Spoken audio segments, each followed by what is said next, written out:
All right, it's 3:32. We'll go ahead and get started. So, good afternoon, everyone. You are attending the Charge Ahead Colorado Informational webinar. My name is Zahra Al Saloom. I'm the first half, or I'm just half of the management for Charge Ahead Colorado. Mika, I'll let you introduce yourself. Yeah. And yeah, because my co-manager with me. Oh no, oh, yeah, I don't know.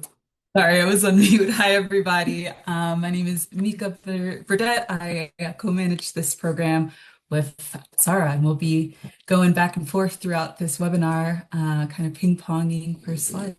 So thank you all for joining. Go ahead, Sarah. Cool. So just as a note, we are recording this webinar. We will post the recording and the slides on the Charge Ahead Colorado webpage.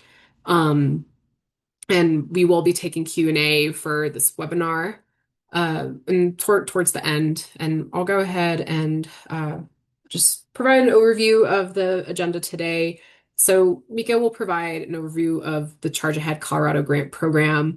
And following that, I will introduce the new Deeded and Assigned, or DNA, incentive that we are offering starting May 11th, 2026. So next month, or really just a few weeks from now. And then we'll close this webinar with some Q&A. If we end early, that is perfectly fine. We will like to give some of your time back, given that this webinar is scheduled for an hour and a half. So I'll let you take it away, Mika. Awesome. Thank you so much. Um, as Zara said, we both co-manage this program. So first off, about the program. So Charge Ahead Colorado is a program that aims to increase EV adoption in Colorado, providing grants for EV stations to serve communities throughout Colorado. And this is for public-based charging. And it per the Charter Ahead, excuse me, the Charter Ahead Colorado grant provides funding for community-based level 2 and DCF charging stations. On the right part of the slide, there's a photo that displays all of the projects located throughout Colorado that this program has awarded. A core objective for this program is to fill the charging gaps throughout the state and to increase the infrastructure that would aid in higher EV adoption. Um, I'll cover this more in detail in the next few slides, but there are three types of applications for Charge Ahead. There is the standard application, the rolling application, and the multifamily portfolio. And once again, I'll explain those more in depth in the next slides. But we also have a new incentive for deeded and assigned parking at multi-housing properties, which Zara will go into more details in following slides as well. And then one more thing before we go on to our next slide is I also just wanted to mention that Charge Ahead also prioritizes projects in disproportionately impacted communities and offers enhanced incentives for income qualified entities and qualifying entities in disproportionately impacted communities. Next slide, please.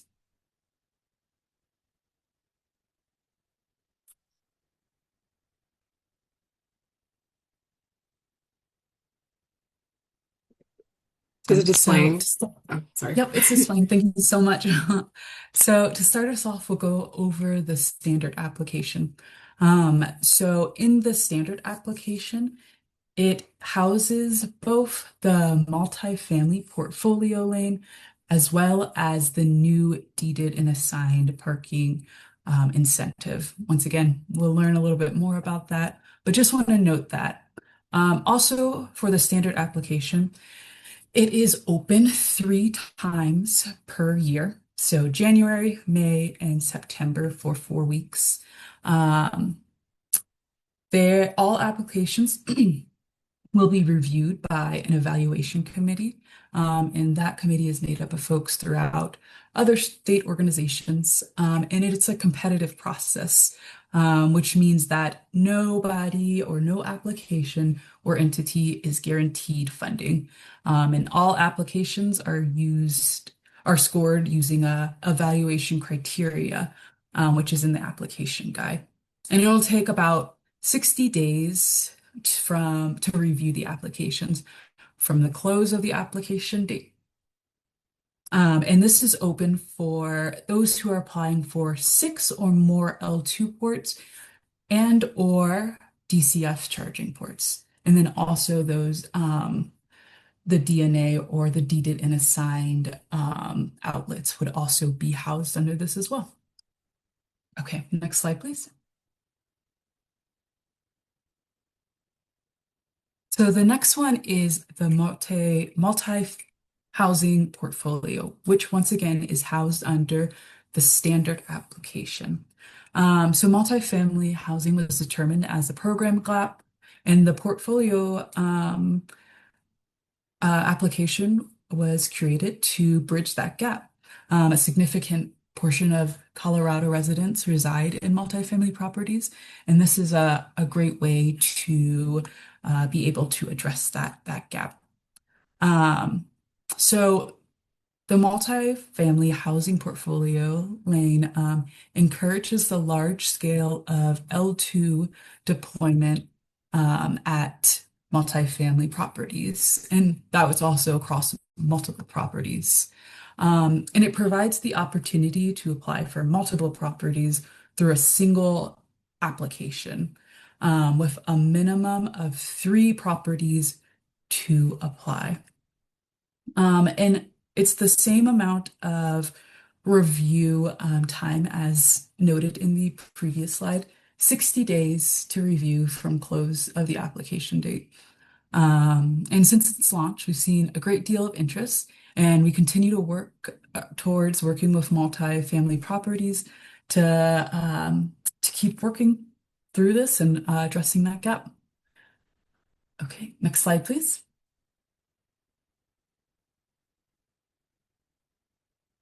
Right, and so our next one is the rolling application.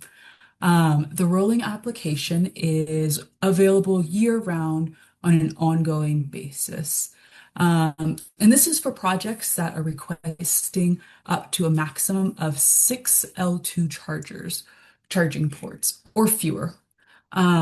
This is great for smaller projects such as small-owned businesses, workplace charging, hotels, as the turnaround for the application review is shorter. Um, so applicants can also utilize the standard application if they are requesting more than this, but you could also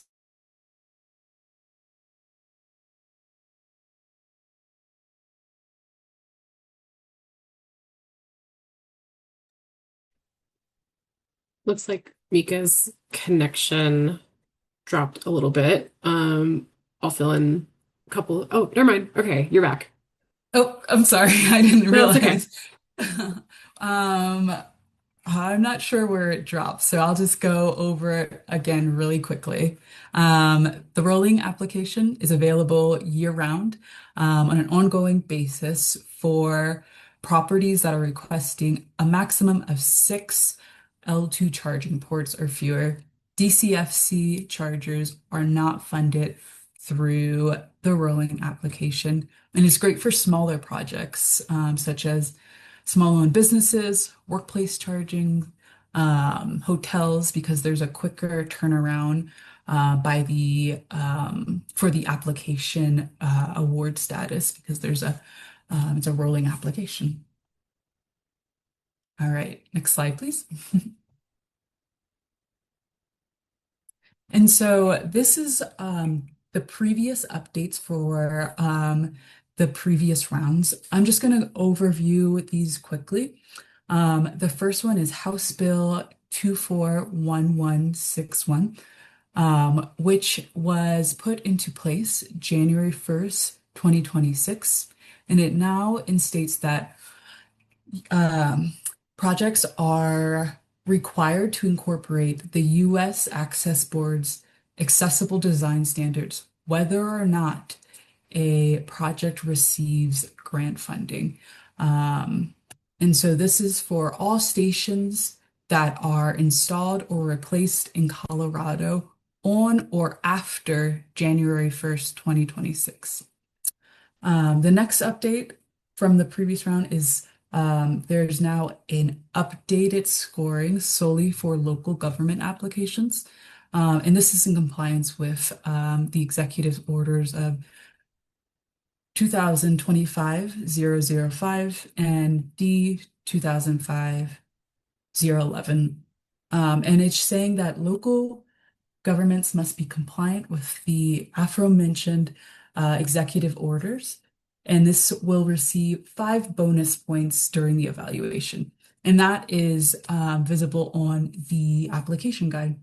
And the last update is that new construction of multifamily housing that receive an electrical permit on or before or after March 1st, 2024, are required to install EV charging stations under House Bill 23-1233. Um, and all of this information will be posted online, but please review the building codes in the state of Colorado guidance and the official electric ready code for more information. Next slide, please. Awesome. And so just chatting about office hours and support now. Just note that there will be a Q&A period from May 11th that'll close on May 19th at 5 p.m. And those answers will be posted on the website on May 22nd. State employees, so Zara and myself, anyone who works in for this program and are not able to answer questions directly related to an open round during a round that is open for Charge Ahead. So that Q&A period, great time to ask any questions. And one thing to note is that the recharge coaches will be available for those needing direct uh, aid for any of their applications or just general questions or more conversation during the application run. And next slide, please. And speaking of recharge, a great transition is I'll give a quick overview of the recharge coaches. So this is a map of the areas in which the recharge coaches work through and work with entities. So yes, entities can contact their local recharge coach for more in-depth program and application guidance. The recharge coaches will give an overview of their locations and how to support all of the applications during one-on-one sessions. And if we go to the next slide, this is the more information about all of the information of the actual locations and counties. All of this information is on the Charge Ahead Colorado website, along with the Recharge Colorado website as well. And then one more slide, please. There's also bilingual support for applications as well through our through Monarch. So this is the information for any bilingual application support that may need to be assisted with. So once again, all of this information will be on the Charge Ahead Colorado website, and please feel free to reach out to recharge coaches. And I think it's over to you, Zara. Cool, thanks. And I fear that it might be my internet connection. So you could just let me know and if I need to turn my camera off. But I know a lot of folks, have heard through the grapevine and are probably, the reason why they're attending the webinar today is to learn more about the deeded and assigned or DNA incentive. I'll just say DNA from here on out. Deeded and assigned is quite a mouthful. Um, but yeah, so just some historical background on charging outlets and DNA stalls. Uh, there are a few exemptions, not sorry, exemptions. There are a couple of ineligible applicants for Charge Ahead Colorado, that being single family homes and prior to this, deeded and assigned spaces. So charging was only available for shared parking scenarios. Um, so we'll go ahead and get started. So as I mentioned earlier, this incentive will be available March 11th, 2026, and that is across the board for all three applications, the standard, the multifamily portfolio, and the rolling application. So they'll all open at the same time for you to take advantage of this new incentive. And so, really, the goal of this incentive is to close that gap that we're seeing in multifamily charging, since historically it's been for shared parking, but we want to ensure that multifamily residents are having as close to a similar experience for at-home charging as single family home drivers. So we want to ensure that deeded and assigned spaces are no longer overlooked in this market segment, and that they are, having those charging outlets, so and we can align charging behaviors to things like overnight charging or charging while you're at home, at any point, right? And so the difference here, right, is that we're not talking about commercial level two charging stations. We're looking at charging outlets, or commonly known as level one charging. But because of the power level, between 120 and 240, I'm just gonna call it outlets, not really describe it by a certain level. Um, but we're looking at NEMA rated outlets. Um, and so this is the new updated incentive chart. So I'm sure that folks that have gone through Charge Ahead in the past have noticed that there's always been, those four incentives for level two and for the degrees of fast charging. But now we have, top row, the new DNA outlet incentive. And so power level, of course, is 120 or 240 outlets. We are really leaving it up to the business purpose of the multifamily property to determine what power level makes sense, depending on their capacity, depending on resident needs. Um, and the maximum incentive the maximum incentive for the outlet is $1,250. If you are an income qualified property, so any properties that receive a low income housing tax credit or CHAFA, or what has historically been called Section 8, but I believe it has a new term now. They will receive an enhanced incentive of $1,750 and a reduced applicant match of 10%. Um, and that is, across the board, no less, or no higher than $1,750, no less than 1,250. So please ensure that you're reviewing this chart correctly. So just to, provide a very visual difference between commercial level two charging versus outlet charging. I know this is likely going to be new for some applicants and for residents themselves. The On the left-hand side is a perfect example of what a commercial level two charging station is.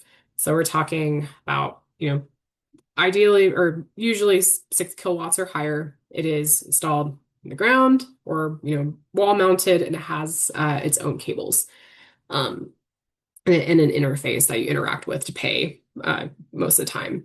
The right-hand side is example of outlet charging. And I know there are some different like European standards, but the standard that we're using is NEMA rated.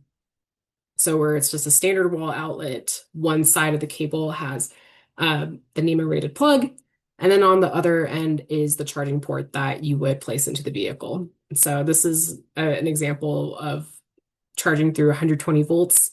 Um, and so commonly found in, garages, also found around your household, using for household appliances like a washing machine or a stove, electric stove. Um, so there are so many types of NEMA rated outlets, right? We have a pretty unique set in North America. And so Um, Again, we do leave it at the discretion of the property of what type of outlet they want to use, but we do have a best practices guide that we will share as well. But when we're talking about, what does it look like to charge at 120 volts? It's those commonly used outlets like a 515. So for example, I use a 515, but I also have an adapter for a 520. And so using 120 volt outlets will typically give you a range of 2 to 5 miles on your battery per hour. On the other hand, we have outlets ranging in the 240 volt range. That 1430 and 1450 are quite common. And those deliver a range about 15 to 30 miles per hour on your battery. And so, uh, you know, lots of variety. But of course, talking with your property, looking at what available products are out there. And we will, update our vendor list as more technologies are available. So just more about the incentive itself. So there are specific criteria to be able to use the DNA incentive. That is, the incentive is only aimed at multifamily properties with deeded and assigned parking. And so this includes multifamily building properties, building developers, managers, HOAs of apartment associations and condos, as well as income qualified housing. We strongly encourage income qualified applicants to apply.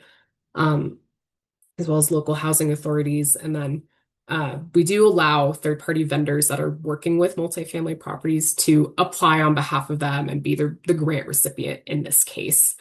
We just need to ensure that we receive an agreement at the time of application that the property does consent to the third party operating on behalf of them. So, ineligible uses, of course.